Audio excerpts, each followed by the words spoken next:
As I look out the window, I can't imagine we're already here at day 3. So you should have a couple of things recapped. One, you should have learned out what's your why. You should have learned out what is my vision and what do I want to accomplish. But you also should have learned from Jeff yesterday on what are some tools that I can have in creating my pregame routine that will help me get in a good mindset to be able to go and conquer my game or whatever challenge or performance I have coming up. Those types of routines were eat, what are you drinking, are you sleeping well, how much sleep do you get, and another one is day of or even the night before, what are your routines?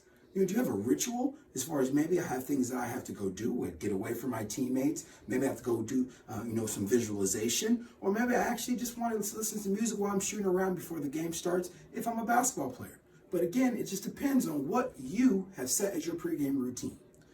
But what we've learned is some of that goes out the window as soon as you're getting ready to go to the game. As soon as the lights turn on, as soon as the jersey's touching our skin, as soon as we actually hear the coach saying, let's play ball, we get nervous. We call that performance anxieties. And if you're dealing with that, you may get limitations to where you don't even be able to do the things you know you do right in practice, now being able to do it wrong in the game. How does that happen? Well, here we got some techniques we're going to give you today that will help you to identify, be able to help you feel, and help you to refocus is how we're going to help you get overcome. So Jeff? Today I'm going to talk to you about performance anxiety and give you a couple tricks and tips that's going to help you to overcome some of this anxiety. So the first thing that I want you to do is you can't stay focused for 4 hours in a game but you should be able to refocus. And then what we're going to teach you today is it's a training that I kind of borrowed from one of the sports psychologists at the Olympic Committee that I was there working with, and it's how to relax on command.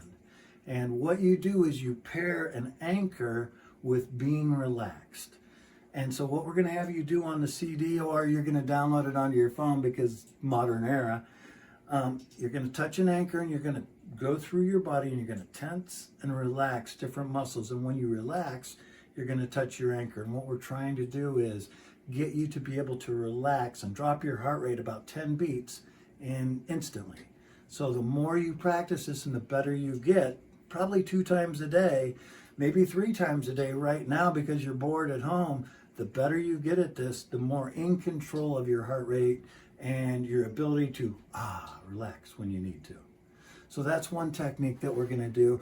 But there's 2 things that you got to do before you use that technique. And one of them is you got to identify. The very first thing that you have to do is you have to identify if I'm feeling anxious, if I've got doubt, if I've got low confidence. If you walk out onto the court or into the game and you're looking at them going, they're huge, and we don't have a chance, and you're having that kind of doubt, you got to identify that you're having that doubt. And then what you got to do is you got to feel.